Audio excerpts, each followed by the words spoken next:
Ito ang radyo ng bagong henerasyon. Sumasahimpapawid sa pamamagitan ng internet at live streaming. Radyong pinagkakatiwalaan ng sambayanang Pilipino. Mula noon hanggang ngayon, maghahatid ng pinakasariwang mga balita sa loob at labas ng bansa. Tatalakayin ng mga isyu ng bayan. Magbibigay ng public service at makikipagkwentuhan sa mga sikat.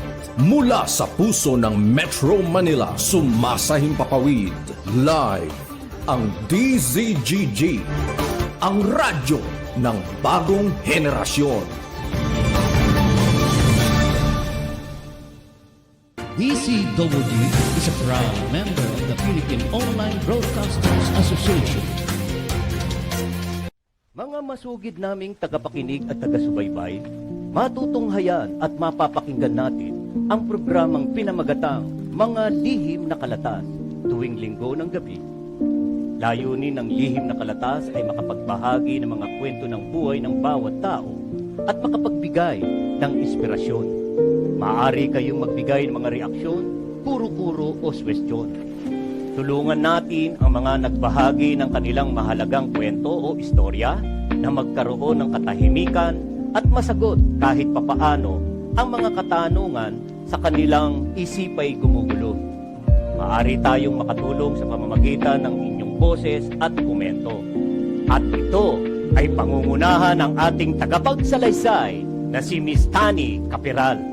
Atin siyang makakasama tuwing araw ng linggo sa ganap na alas 8 ng gabi. Subaybayan at pakinggan natin ang mga kwento ng buhay at sa inyo ng DZGG. Inyo ito, dito, kayo ang bida. Isang programang katutulugan sa Taiwan upang sa mga gawan, pagpapakasyon at mamamahal sa barangay. Ang programang barangay ay pinalahan ng mga proyekto at pagpapagawa ng mga bagong programa sa barangay. Makikilala din dito ang mga opisyal na naglingkod at naghahangad magserbisyo sa barangay. Kaya kayo, mga kabarangay, manood at kilatisin natin ang ating mga opisyal ng barangay. Samahan sina Rolly Bonyon at Boyet Guillermo sa kanilang isang oras na programa mula ika-11 ng umaga hanggang ika-12 ng tanghali, tuwing Lunes hanggang Biyernes. Barangay in Action! Narito na ang mga pinagpipintagang host ng programa. Balitang Pilipinas Worldwide! Programang siksik na balita, komentaryo at serbisyo publiko. Ang mga balita ay tatalakay ni Boyet Guillermo, magbibigay ng puro-puro at paglilinaw sa likod ng mga balita na nagmumula sa sikat na tao. Sa bahagi ng Balitang Pilipinas Worldwide, hindi mawawala ang serbisyo publiko para sa mga kababayan na nangangailangan ng tulong. Balitang Pilipinas Worldwide. At ito, ating kapagkakil balita, si Boyet Guillermo.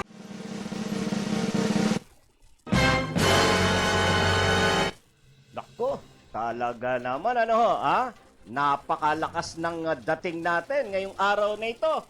Muli po, magandang hapon po sa inyong lahat, Luzon, Visayas at Mindanao at sa iba't ibang dako ng mundo na naabot po ng Balitang Pilipinas Worldwide.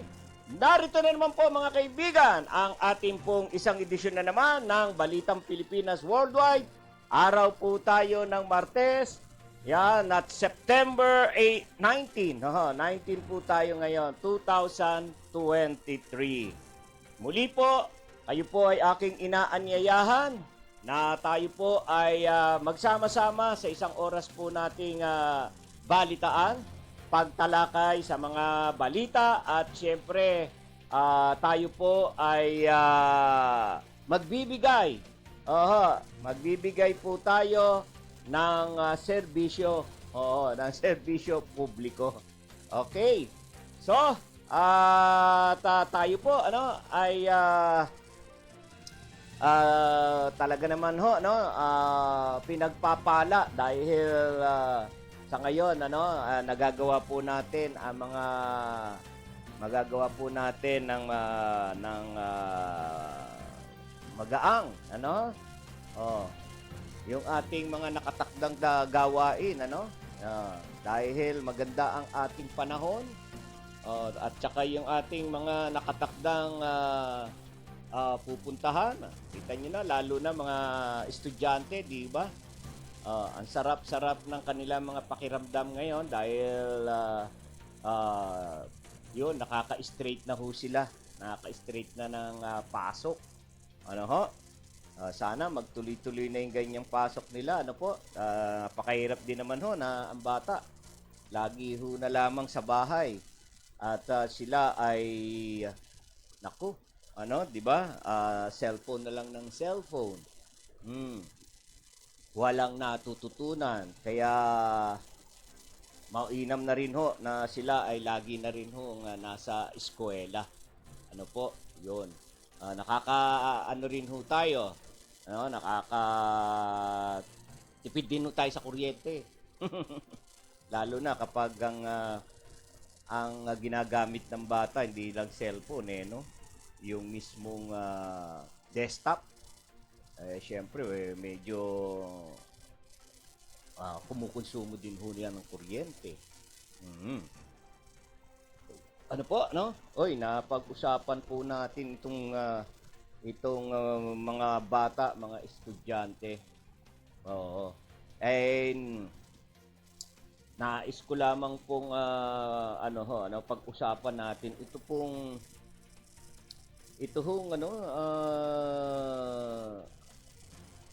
diba to, tawag rito. Yan. Ito pong ating senadora, na si Senator Risa Hontiveros. Abay, meron ho siya panawagan sa Senado, sa kanyang mga kasamahan, particular po sa Senate Committee on Women, Children, Family Relations, and Gender Equality. Nanawagan po siya na mag-imbestiga. Mag-imbestiga in light of legislation ang di umano'y pang-aabuso po. Pang-aabuso ng di umano'y kulto sa Surigao del Norte. Ano po? Pang-aabuso, pang-rape. Doon po sa mga kabataan na miyembro. Na miyembro po ng sinasabing kulto. Ang kulto po, ang pangalan po ng kulto ay Socorro Bayanihan Services Incorporated. Na ayon po sa impormasyon na nakarating kay Senator Risa Hontiveros, ito pong Socorro Bayanihan Services Incorporated binuo po ng isang mayor. Na kung saan may miyembro na 3,560. Ang miyembro po ng di umanong kulto, at kasama dyan sa 3,560 ang 1,587 na mga kabataan. Mga kabataan na ang edad ay 13, 12 anyos. Na kung saan ang mga batang ito ay pinupuwersa. Pinupuwersang ipakasal, ipakasal sa nakakatanda sa kanya, sa nakakatanda or sa sabihin ho natin mga minor de edad to. So pinupuwersa na magpakasal at makipagtalik. Itong kulto ho na ito. Kaya ganun na lamang po, meron pong proposed Senate resolution ang ating senadora para nga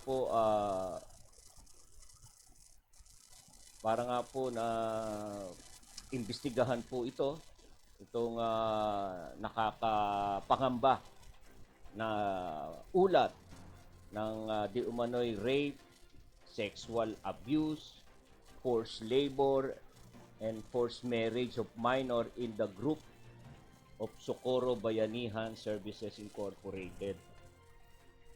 Nakaka-alarma ho talaga yan at kung ganyan ho, no? Kung totoo po yan, dapat lamang po na talagang kumilos po ang ating mga senador dito. No ho? Dahil mga kabataan po ang ano ho rito, ano ho? Mga kabataan po ang biktima ho rito. Kaya ho, sa madaling panahon ho, agad ho nating malaman ang mga katotohanan tungkol po dito. Yan ho ay sa bahagi po ng Surigao del Norte, na kung saan ang kanila pong ang kanilang lugar, kanilang lugar doon sa mga bulubundukin. Ano ho? So sa ulat din po na nakalap, ang tinuturing dito na leader at ito ang sinasabing kanilang Misaya o Mesiyas, nagngangalang J. Renz Hilario. Siya ho ay itinuturing na siya yung tinatawag na Senyor Aguila. Senyor Aguila. At yun nga po, tinuturing siya na siya ang Misaya o Mesiya ho. At leader nga po nitong di umanong kulto. Ano ho? Kapag ganyan ho, no? Mga bata ho, napipilitan pong pinipilit na magpakasal. Siyempre ho, ito ho ay pang-aabuso ho sa ating mga kabataan sa murang mga pag-iisip po nila at napapaniwala sila na yun ay yun ay pamamaraan para ikaw ay maligtas sa kasalanan. Ano ho? Yan yung yan po yung nakakatakot po diyan. Ano ho? Kaya sa mga magigiting po nating mambabatas, ano ho? Sa lalong madaling panahon ho ay ito ay inyo na pong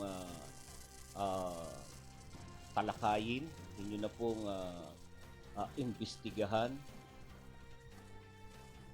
Ito pong lumabas na ulat na ito na isang kulto ay ang mga miyembro na kabataan ay pinipilit pong ipakasal at so nire-rape, ano? Kaya kawawa naman po, no? Siguro malalaman po natin dito. No?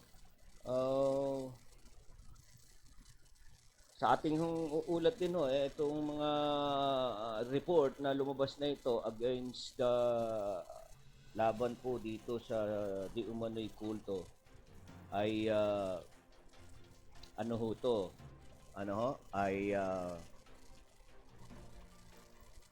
pinasinungalingan naman po. Pinasisinungalingan po ng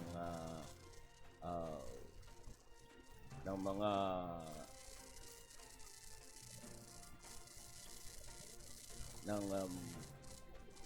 leader ng leader na ho na ito.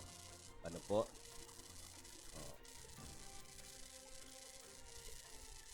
At sila ay hindi nga po hindi daw po walang katotohanan. Siyempre, walang katotohanan ang mga akusasyon na yun, mga bintang na yun, ano? So, ayan nga po, gala ni Dida. Ano ba itong ano na ito? Ayan, no? Sa kanila ho, mga fabricated lang daw po, at kasinungalingan ang mga aligasyon po sa kanilang organisasyon. Ano ho?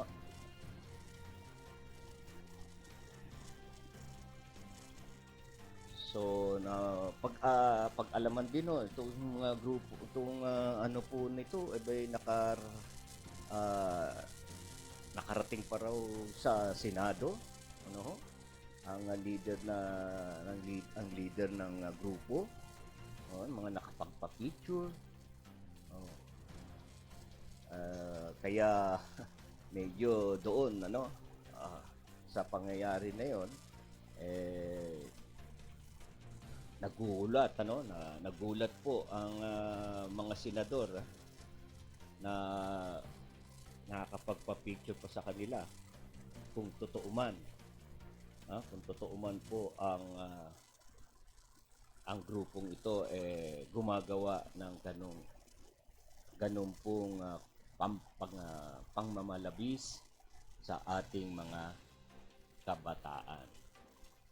Kung natatandaan po ninyo, meron na rin mga lumabas na ganyang katulad na katulad na balita.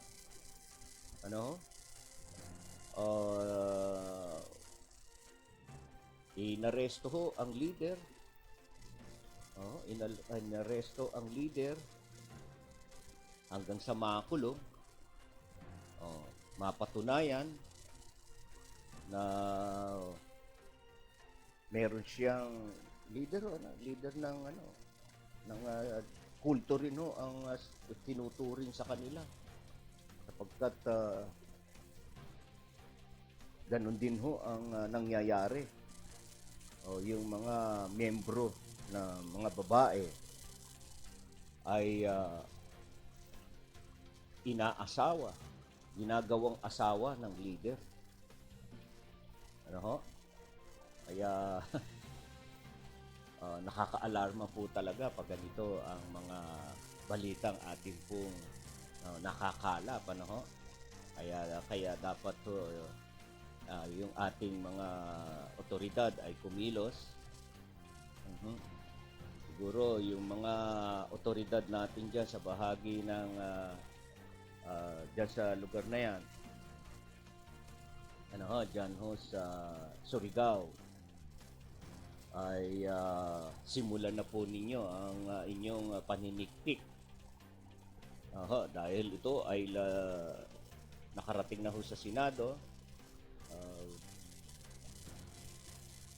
Mainam na rin ho na simulan na ho ninyo ang paniniktik at mag-imbestiga dyan, alamin ang mga katotohanan. At kung napag-alaman ninyo ay totoo, ay kayo po ay kumilos na ho. Kumilos po kayo ng ating pong mailigtas ang mga murang isip o murang mga kabataan po natin. Murang katawan ng mga kabataan po natin. Imagine, 12 anyos, 13 anyos ay pwersahan na hong ipinapakasal sa kamiyembro at doon ho sa nakakatanda pa. Sa 21 anyos na miyembro, ipapakasal. Kaya sana po ito ay ang tabayanan po natin ito, susubaybayan po natin ito sa Senado.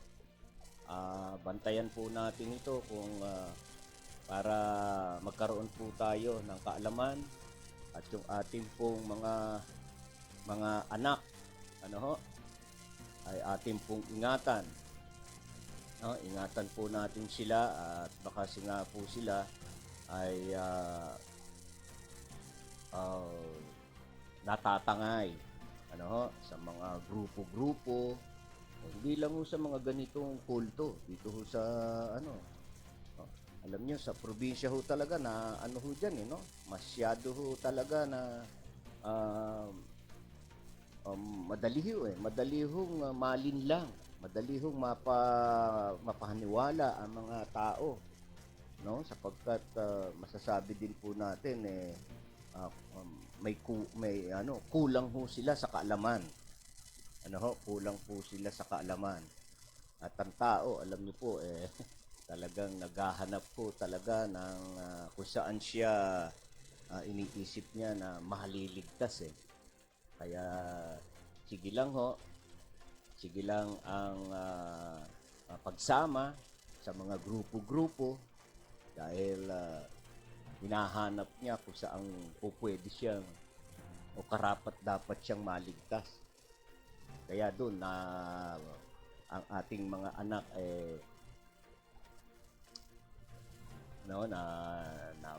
naiinganyo ho sila. Siguro akala rin nila dahil maraming kapwa nila bata doon sa grupo, ano? Akala nila okay lang dahil meron silang mga kapwa minor de edad sa kanilang sasalihang grupo. Kaya ayun, madali hong mahikayat ang mga kabataan. Kaya tayo ho, mga magulang, ay bantayan po natin ang ating mga anak. Subaybayan po natin sila. Subaybayan po natin sila. Ganon din ho dito sa Metro Manila.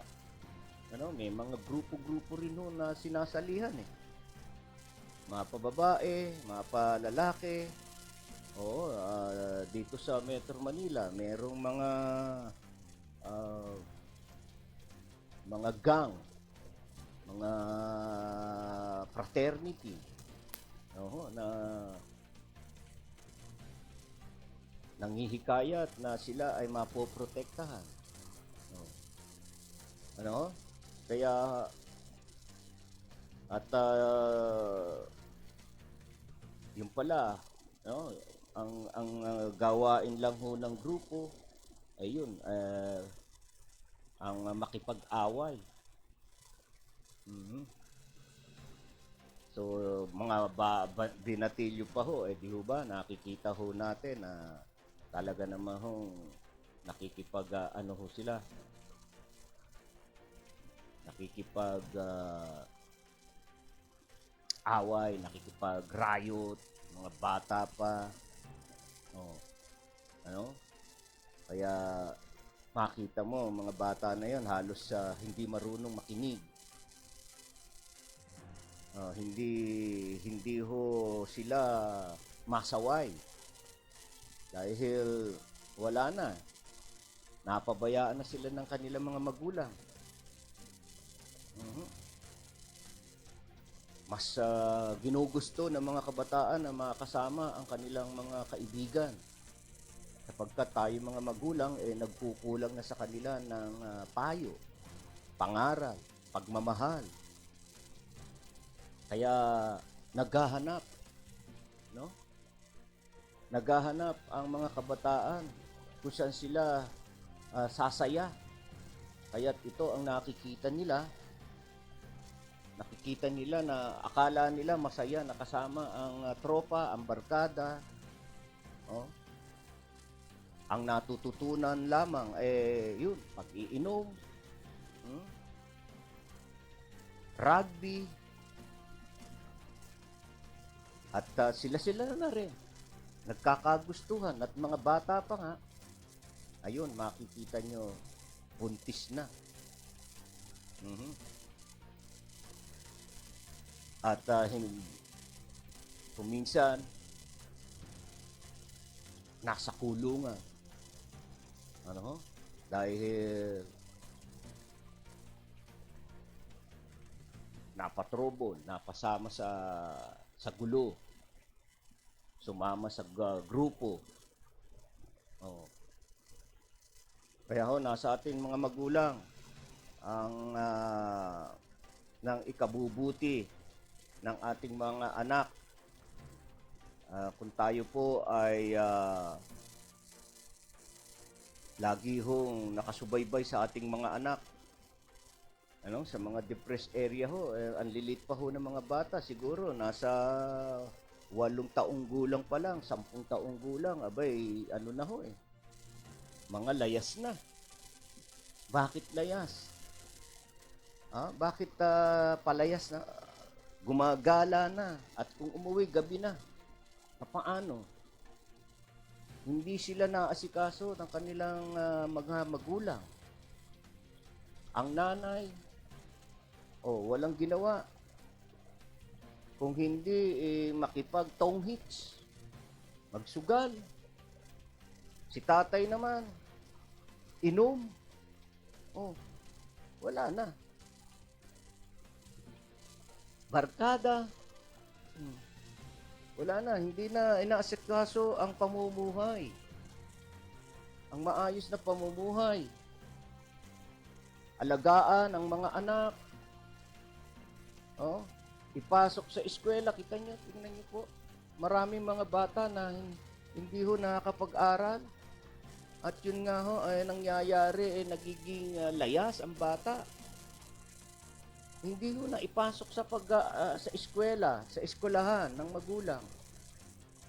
Ang katuwiran walang panggasto, samantalang elementarya pa lamang yan. Gaano lang ho ba? Gaano lang ho ba ang gagastusin dyan? Ang ngayon naman ho, ang pag-aaral ho ngayon ay libre na. Sa elementarya. Baon na lamang po ang sa mga local government ay libre na ho ang uniform. Gamit sa eskwela. Aba, baon na lamang. At meron pa tayong mga 4Ps na tinatawag. Andiyan ang ayuda ng gobyerno. Ang tulong ng gobyerno, pero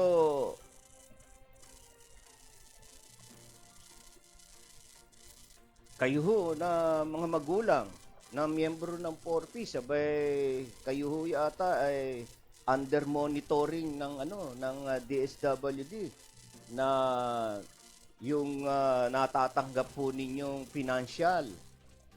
Yung financial assistance para sa 4Ps. Yan ay nakalaan po sa pangangailangan po ng inyong mga anak na dapat ang anak din ho ninyo ay nasa eskwela, nag-aaral.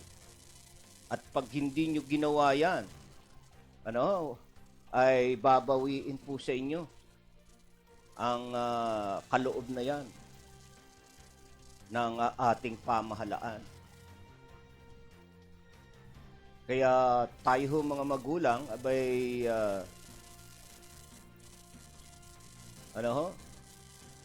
dapat kahit wala na ho mga ganyan na tulong mula sa pamahalaan at may mga kondisyon na kinakailangan pag-aralin mo ang anak mo.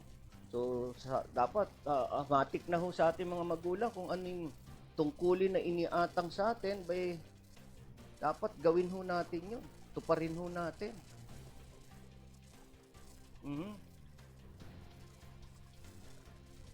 Tungkulin po natin na itaguyod ang ating mga anak, palakihin sila, na may takot sa Diyos, palakihin sila, at busugin ho sa pangaral. Yan ho ang tungkulin po natin. Kung tayo hindi ho natin nagagawa yan, tayo ho'y nagkakasala. Nagkakasala tayo sa Panginoon sapagkat hindi natin nagagawa ang ating tungkulin sa ating mga anak.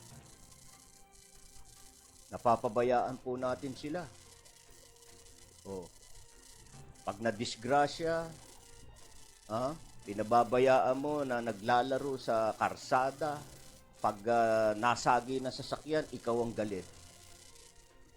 Kasalanan ng driver. Hindi ho masasagi ang sa anak mo kung yaan ay nasa pag-iingat mo eh. Kung ang mga anak mo ay naikulong mo sa bahay, nailagay mo sa ligtas na lugar, tapos sisisihin ang driver.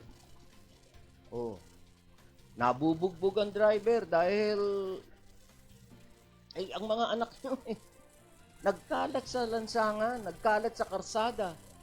Ginagawang laruan ng karsada. Ang karsada ay daanan ho ng sasakyan. Kaya't mayat maya, may dadaang sasakyan dyan, ay kapag nalinga-linga ka nga, ang anak mo'y pinabayaan mo, ay maaari talagang madisgrasya. Lalo na't kang anak mo ay makulit. Oo, malikot. Pinababayaan mo lang. Tuwan-tuwa ka pa, ang anak mo nagmumura. Ang lutong-lutong na magmura dahil naririnig sa bibig mo. Ang liit pa lang, pinatatagay na, tuwan-tuwa ang tatay. Ang saya-saya ni tatay dahil nakikita, ang anak niya tumutuma na. Tignan niyo po. Nasisiyahan pa tayo ng gano'n na anak natin paslit pa lamang tinuturuan na nating malasahan ang lasa ng alak. Sila pa rin ang uutusan natin. Bibili ng sigarilyo. At pasisindihin. Sila na rin ang magsisindi. Sindihan mo na, anak. Siyempre, yung bata, wow, feel na feel. Nakikita niya sa tatay niya. So, ititin yung yung sigarilyo. Binubuga-bagugang ganun. At taggagayahin, palalabasin sa ilong, yung usok. Di galing-galing na, marunong na. Bata pa lang, alam na ng bata. Kaya, kapag sumampa ng 12 anyos, 10 taon, 10 o 12 anyos, ayun na, marunong ng manigarilyo. Marunong na uminom. Tanggero na. Tapos ngayon, ayan. Nung na-addict na sa sigarilyo at sa alak, ayun. Wala nang ginawa kundi mag-iinom. Makikita mo sa kumpul-kumpulan ng mga tropa. Dahil nakita ho sa atin Tuwan-tuwa pa tayo nung maliliit pa Hawak na ang baso ng alak. Pinatitikim pa natin. Maraming ganyan, di ba? Maraming ganyan at mapapansin nyo yan. Mapapansin nyo yan. Ang mga bata habang naglalaro ang lulutong parang chicharon. Ang bibig sa pagmumura. Mas malutong pa magmura sa anak niya. Kaya sa pamilya, yung batang lumaki, napalaki sa pagmumura, ayan, pati magulang, minumura na. Kapatid, nagmumurahan na ngayon sila. Nagmumurahan na sila. Wala ka na marinig sa loob ng bahay. Puro, ang lulutong. Sila-sila na. Nasa atin po, mga kapatid, na ang ikabubuti, ikabubuti ng paglaki ng ating mga anak. Kung tayo ho, tama ang ating pagpapalaki, lalaki hong mabuti ang ating mga anak. At kung mali, lalaking mga tarantado, lalaking mga suwail, lalaki hong basagulero, lalaki hong lasinggero, lalaki hong bumbero. Oo, kasi puro humero. Alright. Oy, babati muna tayo. Hi, paring June Medrano ng Santa Lucia Village. Si June yata tatakbo ng na kapitan. June, maraming salamat sa iyong panonood. At si Maylin Velda Corfin, ayan, nanonood. Ayan, maraming salamat. Paring Crispin, gandang hapon po sa lahat ng DCWG. Yan ang yung bati ni Paring Crispin. At si Linda Rivera, hello Boyet, how are you? Kahit di mo ko laging nakikita, ikaw at si Del, never forget to like and comment. Oo naman, oo. At laging nakikita kitang dito lang. Masaya na ako na nakikita ko ang inyong mga pangalan dito, no, sa monitor ko. At kayo ay nagpapadala ng mga comments. Yan. Nararamdaman ko kayo na kapiling ko kayo. Yeah? Linda? Right, si Utol, andyan rin, no? Nanonood si Utol Dante Guillermo. Alright, okay. So, mga minamahal kong viewers, huwag kakalimutan, share. Paring June Medrano, share sa programa para naman makapanood din yung iyong mga kaibigan. At sabi mo, mag-like sila, mag-comment para mabati ko sila. Lilitaw yung kanilang pangalan dito. Batiin natin naman sila, Okay. Alright. So, tayo po, may oras ba? Pwede na? Or pahapyawan po natin yung ating mga nasa likod ng balita. Ano po? Yan. Pag-usapan po natin ng sandali, itong ating bigyan lang ho natin ng konting pansin itong ating mga. Ito ho, alam niyo ho naman, ang mainit na pinag-uusapan ng ating bayan, yung mga pagtaas ng presyo, ng bigas, ng produktong petrolyo, no? Dahil sapul tayong lahat yan. Sapul tayong lahat. Tayo ho ay apektado, kumbaga. Di ba? Apektado tayong lahat dyan, Kaya, yan, pag-usapan natin at baka kayo ho, meron kayong mga dyan, no? Meron kayong mga mungkahi. O kaya pag-usapan natin, ano ba ang damdamin ho ninyo dyan. Ilabas ho ninyo ang damdamin nyo, padala nyo rito at ating pong pag-usapan. So, itong pong mga oil players, yung naglalaro ho ng mga player ho ng langis. Mga players ho, no? Mga, ano bang tawag sa Tagalog ng players? Players. Manlalaro. Itong mga naglalaro ng langis. Oil players. Ayan, mga naglalaro ng langis. Hinimok po ng na tumulong sa pagpasa ng oil price hike para maibsan ang epekto sa mga Pilipino. Ayan, oo naman ho. Ito ho, mga manlalaro ho natin ng langis, itong mga oil players po natin, yan ng mga oil players din po yan, mga kaibigan, para maunawaan po natin ng lubos. Sila ho rin ho, tinatawag nating mga oil companies. Yan, Sila ho yung mga oil companies na dito sa ating bansa. Dami nila. Mayayaman na ho yan. Laki tubo, laki kita. Ano?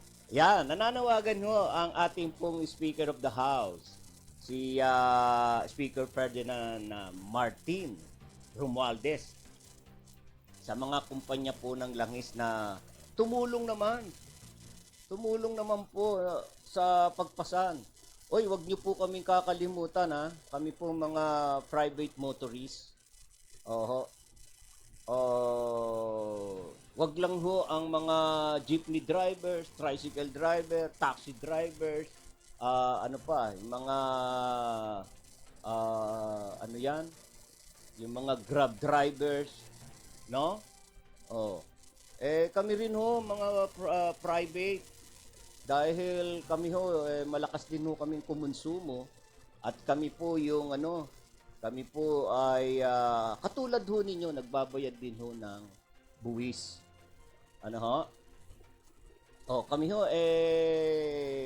malakas din ho kaming customer ninyo eh. Kami mga private motorists.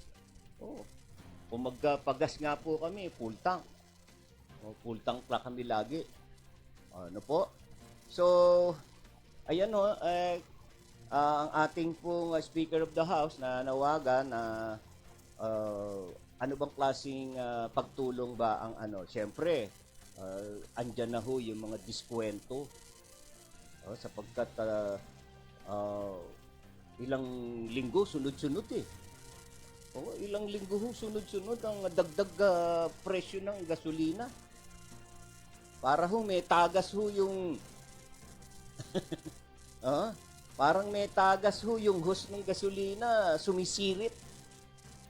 Sumisirit ho ang presyo. Talaga ho hindi ho matakpan-takpan yung butas nung ano ho? Sana mapasama kami sa inyong pagtulong. Ano po? Ayan. Mabawasan ang epekto ng mga epekto dito sa mga ordinaryong Pilipino. So,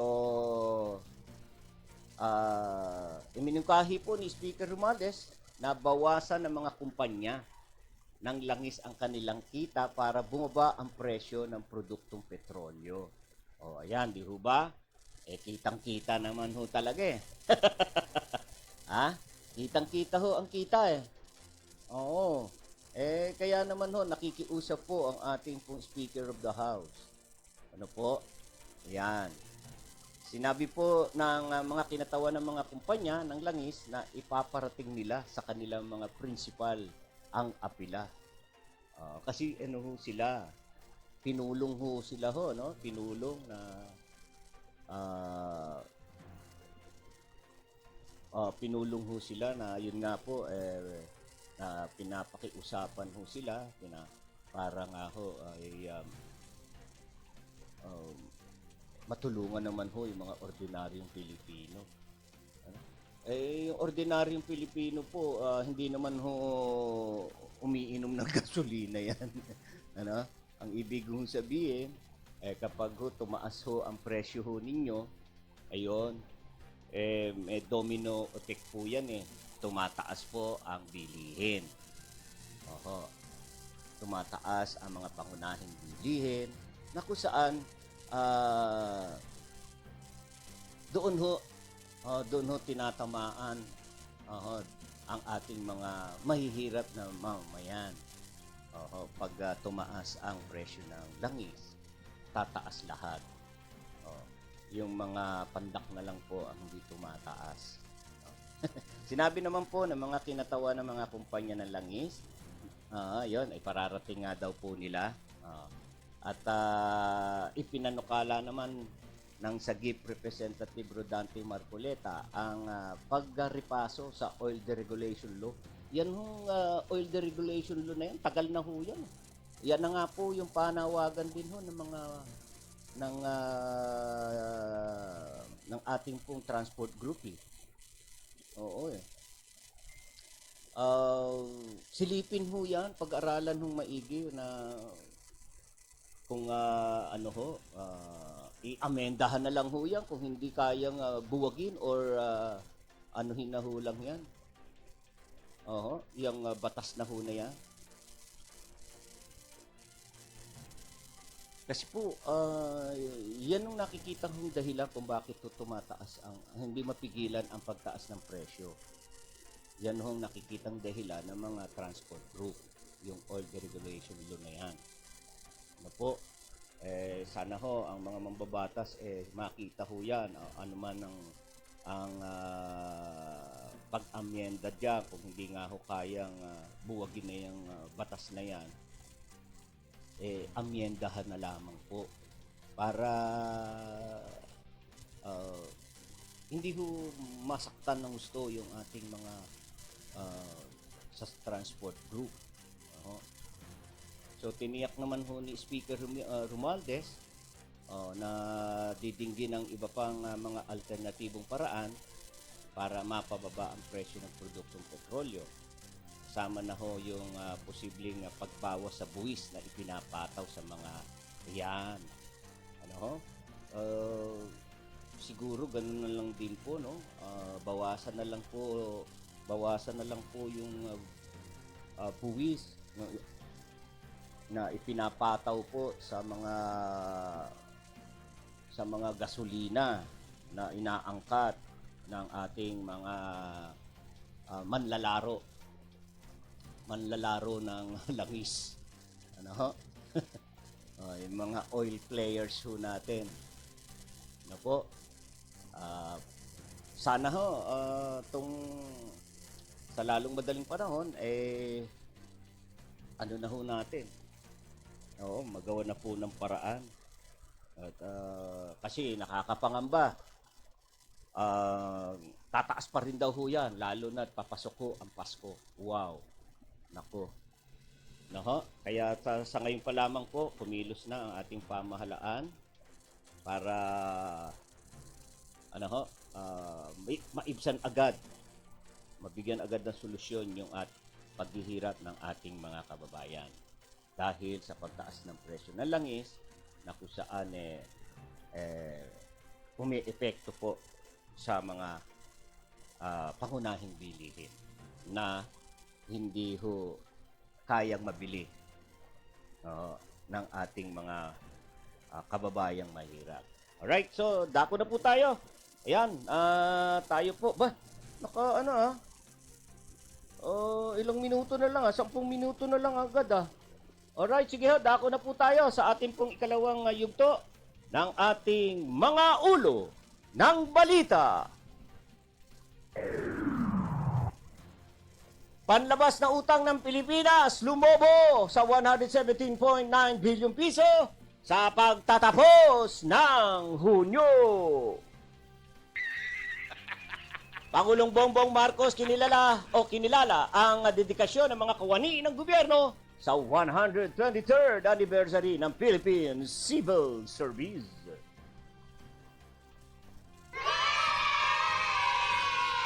Embo Tricycle, Taguig Federation, nanumpa kay Mayor Lani Cayetano. 2024 budget ng tanggapan ng Pangulo, lusot na sa komite ng Senado. Department of Budget and Management, itinaas ang national tax allotment ng mga LGU sa 871.3 billion piso para sa susunod na taon. Pamalaan, popondohan ng halos 9 billion piso ang computerization program ng DepEd sa 2024.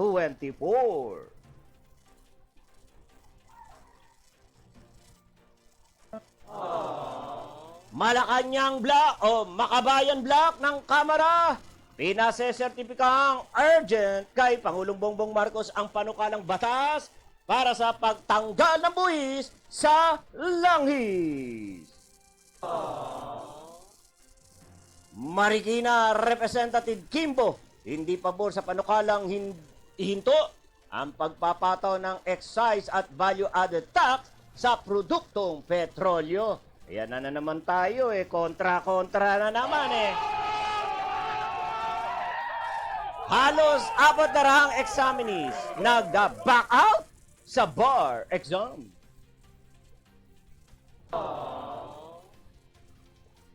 Warehouse sa Maynila, nilusob ng Bureau of Customs mahigit 400 milyong pisong halaga, smuggled na bigas at iba pang produkto na diskubre. Let's get ready to rumble! PAGCOR magiging regulator na lamang sa mga susunod na taon. 5 American na ikinulong sa Iran, pinalaya na. Malikan yan! Malikan yan, kapatid! Lumobo ng 9.5% ang panlabas na utang ng Pilipinas sa pagtatapos ng buwan ng Hunyo, isang taon matapos maupo sa termino si Pangulong Ferdinand Marcos Jr. Base sa preliminary data ayon sa Bangko Sentral ng Pilipinas, ang panlabas na utang ng bansa ay umakyat na sa 117.9 bilyong dolyar. Mas mataas ito kumpara sa 107.7 dolyar bilyon o 107.7 bilyong US dollar na naitala noong Hunyo 2022. Tinukoy na dahilan ng Central Bank ang paglobo ng panlabas na utang ay ang inutang ng gobyerno ng Pilipinas na 7.8 bilyong dolyar sa nasabing period, habang ang non-resident holdings ng peso-denominated debt securities na inisyu sa bansa ay pumalo sa kabuang 3.7 bilyong US dollar. Sa quarter basis, bahagyang bumaba ang panlabas na utang sa 0.8% o 894 milyong US dollar sa pagtatapos ng Marso na nasa 118.8 billion US dollar. Paliwanag ng BSP na mas mababa ang panlabas na utang sa ikalawang quarter ng taon dahil sa mas malakas na halaga ng US dollar kontra sa ibang currencies sa gitna ng patuloy na paghihigpit ng US Federal Reserve. DZGG. Nagpaabot ng pagbati si Pangulong Ferdinand Marcos Jr. sa 1.8 milyong empleyado ng pamahalaan sa pagdiriwang ng ika-123 anibersaryo ng Philippine Civil Service. Sa video message, kinilala ng Pangulo ang dedikasyon at commitment ng mga nagsisilbi sa pamahalaan. Pinasalamatan ni Pangulong Marcos ang mga kawani ng gobyerno sa walang pagod, mahusay at may integridad na serbisyong ibinibigay sa mga Pilipino. Hinikayat ng Pangulo ang mga taga-gobyerno na sama-samang harapin ang iba't ibang mga hamon sa kanilang trabaho at magkaisang pagsikapan ang hangaring mabigyan ng magandang kinabukasan ang bansa. Kinilala rin niya Pangulong Bongbong Marcos ang Civil Service Commission sa patuloy na pagsusulong ng mga pagbabago sa gobyerno. Sa ganitong paraan, maahasaan niya ang masisigla at future-ready na mga bayaning lingkod bayan. DZGG. Alright!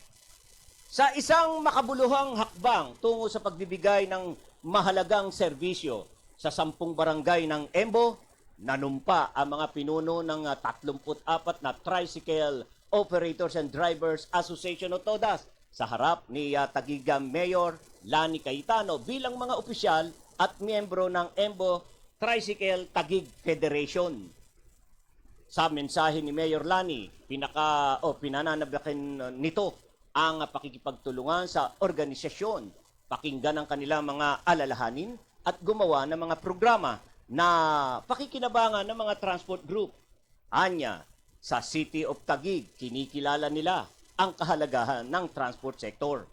Dahil bahagi na sila ng Taguig community, aya't nais na niyang maipadama ang TLC ng Taguig, ang pangarap na makamit na transformative, lively at mapagmalasakit na lungsod.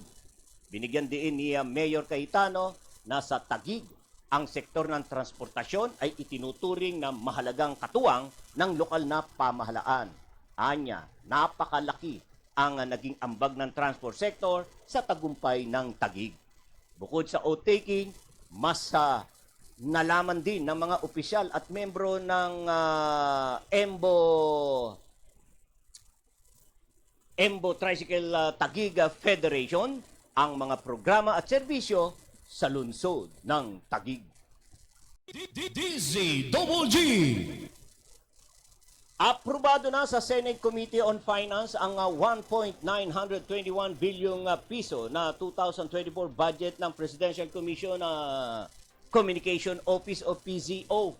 Sa pagdinig, giniit niya PZO Secretary Cheloy Garapil na 98% ng obligated fund ng ahensya noong unang taon ng Marcos administration ang nagamit. Para sa susunod na taon ay prioridad ng PZO ang pagsugpo ng fake news kung saan gumawa ang ahensya ng partikular na programang ito, ang Media Information Literacy or MIL campaign. Isinusulong din ng tanggapan ng Pangulo ang pagkakaroon ng positive collaboration sa iba't ibang social media platforms para labanan ng fake news sa halip na iban ang mga ito.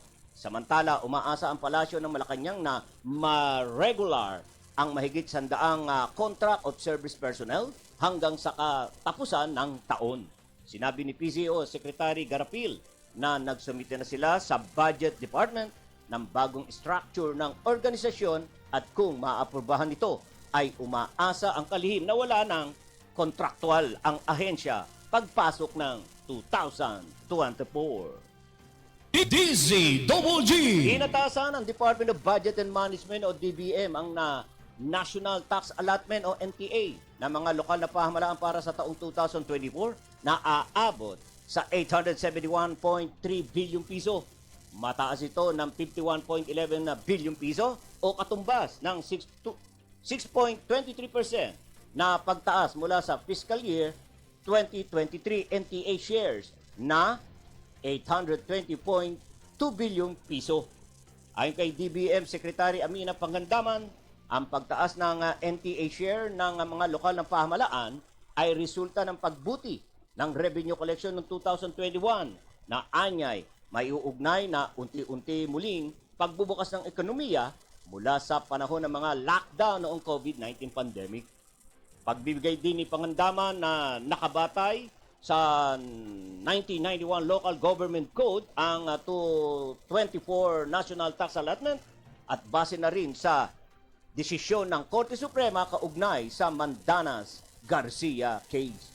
Ang bawat lokal na pamahalaan ay kinakailangan maglaan ng hindi bababa sa 20% ng NTA share para sa development project na mas kilala bilang Development Fund. DZGG. Alright, tatanggap tayo ng pagulat mula sa labas ng ating himpilan. Vice President Sara Duterte, hiniling sa gobyerno na libre ang DepEd sa paggamit ng tubig at kuryente sa mga paaralan tuwing halalan. DCWG Patrol Report. Si Sara May Laureño ang magbabalita. Sige nga Sara, sa detalye. Kasamang Boyet, hiniling ni Vice President at Department of Education Secretary Sara Duterte Carpio na maging libre na ang paggamit ng tubig at kuryente sa mga paaralan kapag tapos na ang barangay at sangguniang kabataan elections. Ito ang sinabi ni VP Sara sa signing ng Memorandum of Agreement sa pagitan ng Commission on Elections, DepEd, PAO para sa legal assistance ng mga guro sa BSKE. Ayon kay VP Sara, ang mga ito kasi ay sinisingil sa maintenance and other operating expenses ng DepEd na hindi nakaparte ng kanilang mandato sa pagtuturo sa mga kabataan. Bukod pa dito, dapat gawing libre rin anya ang mga repair o pagkukumpuni sa mga nasisirang gamit at pasilidad pagkatapos ng halalan. Isa rin sa kanyang mga inirereklamo ay sa kanila rin pinababayad ang kuryente at tubig tuwing gagamitin bilang evacuation centers ang mga paaralan. Gayon din ang paglilinis at pagbabatay ng mga guro sa mga evacuee. Ako si Zara May Laureño nag-uulat para sa DCWG. Inyo ito, dito kayo ang bida. Alright, maraming salamat, Zara May Laureño. Halos 9 na bilyong piso ang inilaan ng gobyerno para magamit sa computerization program ng DepEd sa susunod na taon. Ayon kay Budget and Management Secretary Amina Pangandaman, gagamitin ang 8.9 bilyong piso para sa procurement and learning cards packages. Kabilang dito ang pagbili ng laptop para sa mga pampublikong guro at non-teaching personnel. Maliban dito ay kabilang din sa 8.9 bilyong pisong budget ayon kay Pangandaman ang pagbili ng ICT equipment para sa pagtataguyod ng Matatag Center sa 2024. Ito ay sa harap na rin ng ikakasang pilot implementation ng Matatag curriculum na siyang magiging revision ng K-10 curriculum na ikakasa sa ilang piling paaralan mula sa Region 1, 2, 7, 12 at Cordillera Administrative Region o CAR, habang kasama din ang National Capital Region o NCR. DZWG. Nananawagan si Speaker Ferdinand Martin G. Romualdez sa mga kumpanya ng langis na tumulong sa pagpasan sa mataas na presyo ng produktong petrolyo upang mabawasan ang epekto nito sa mga ordinaryong Pilipino. Sa isinagawang consultative meeting sa Kamara, iminungkahi ni Speaker Romualdez na bawasan ng mga kumpanya ng langis ang kanilang kita para bumaba ang presyo ng produktong petrolyo.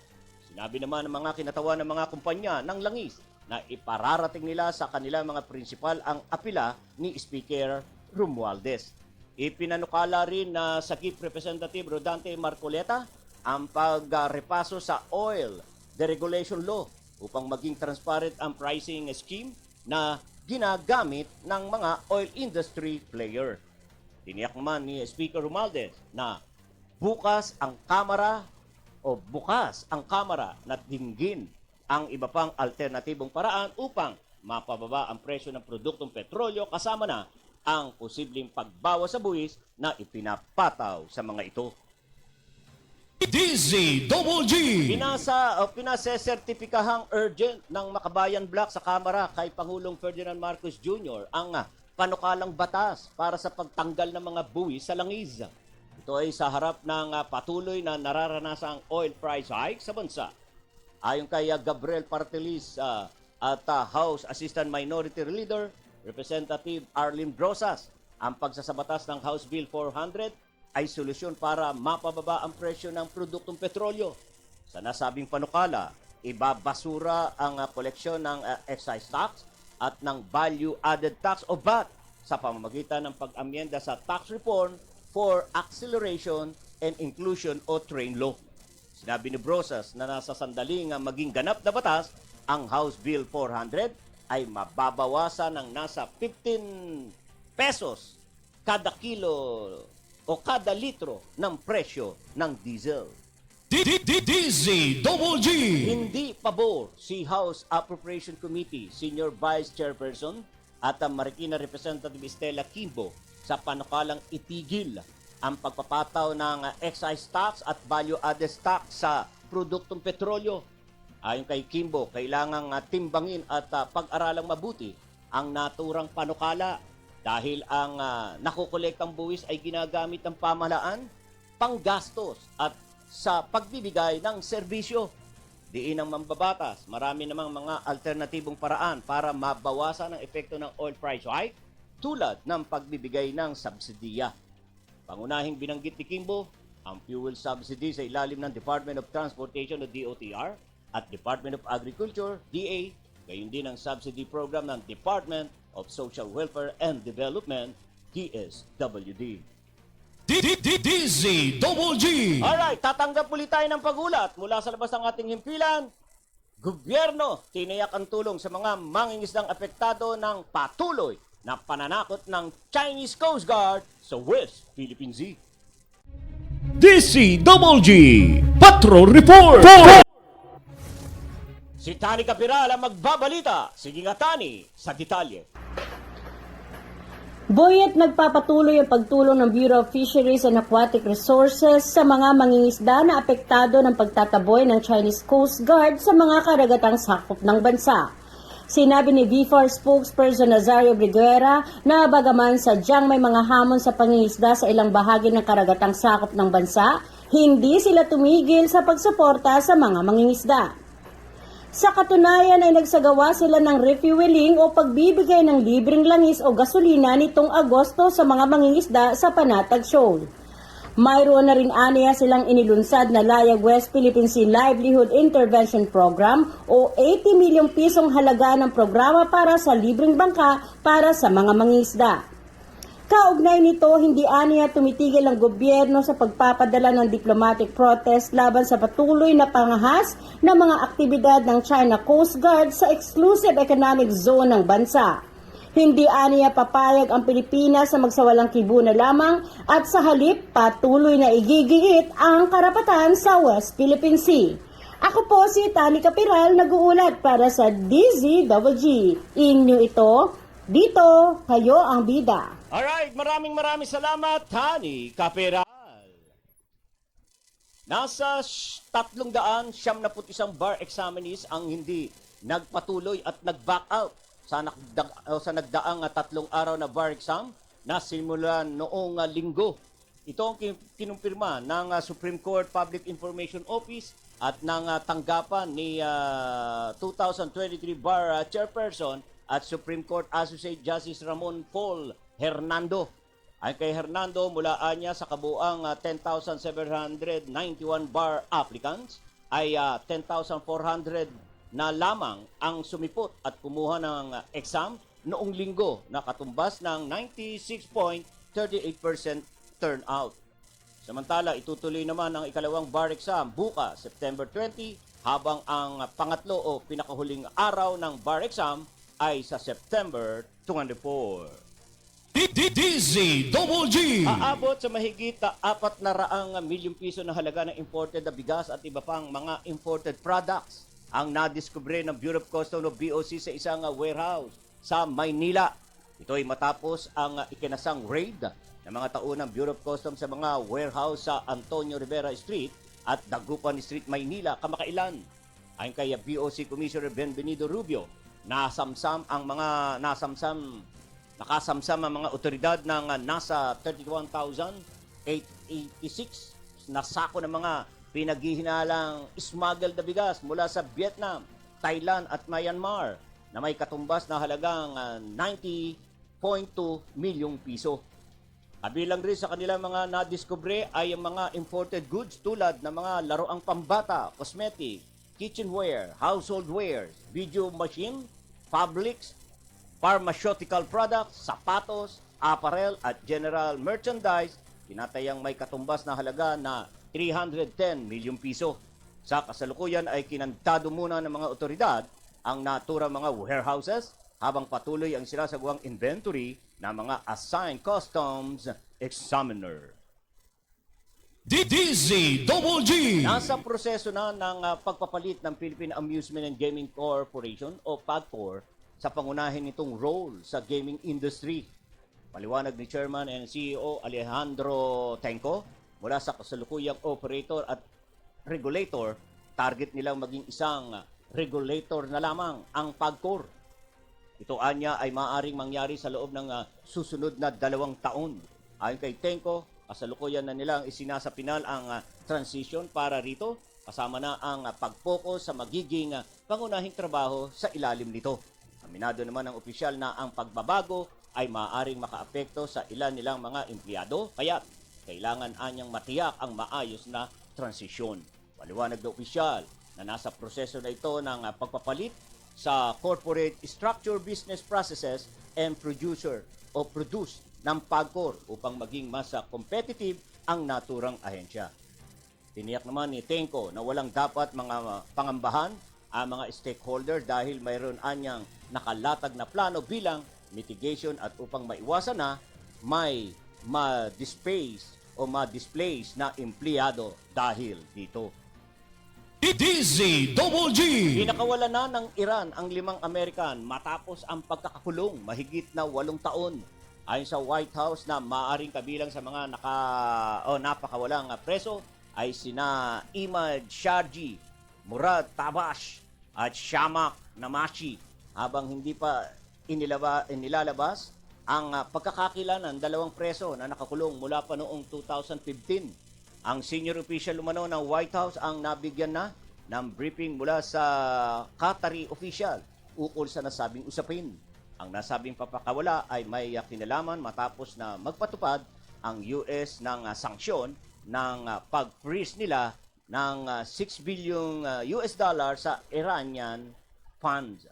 Lulan ang mga ito ng eroplano na pag-aari ng Qatar government patungo sa Doha kung saan galing umano ang mga ito sa Tehran. Matapos ang pag-stopover sa Qatar ay dediretso na ang mga ito sa US. DZGG. Alright, tatanggap tayo ng pagulat mula sa labas ng ating bansa. Mahigit 100 Chinese warplanes na mataan sa islang sakop ng Taiwan. DCGG Patrol Report. Si Dans Guillermo magbabalita. Sige nga Dan sa detalye. Pumalo na sa mahigit 100 mga Chinese warplanes at 9 na Navy ships ng China ang namonitor ng Taiwan na dumadaan sa kanilang teritoryo. Sa isang statement ay sinabi ng Ministry of National Defense ng Taiwan na mula noong Setyembre 17 ng umaga hanggang ngayong araw, Setyembre 18, ay umabot na sa kabuuang 103 Chinese aircraft ang nadetect nito sa Taiwan Strait. Bagay na nagdudulot nila ng banta sa seguridad sa lugar at maging sa buong rehiyon. Anila, mula sa naturang bilang ng mga namataang warplanes ng China, 4 na po rito ang namonitor na dumaan sa median line ng Taiwan Strait at pumasok sa Southwest at Southeast Air Defense Identification Zone. Kaugnay nito ay nanawagan ngayon ang mga Taiwan authorities sa China na itigil na ang ginagawa nitong destructive at unilateral actions sapagkat ang pagpapatuloy nila ng ginagawang military harassment ay posibleng maging sanhi ng tensyon na magpapalala pa sa regional security ng bansa. Una nang ibinulgar ng Taiwan na tila nagsasagawa ng long-range exercises at training ang China kasabay ng pagkakasa ng patrol aircraft nito. Ito si Dans Guillermo nag-uulat para sa DCWG. Inyo ito, dito, kayo ang bida. Alright, maraming salamat Dans Guillermo. Okay, dyan po mga minamahal kong viewers.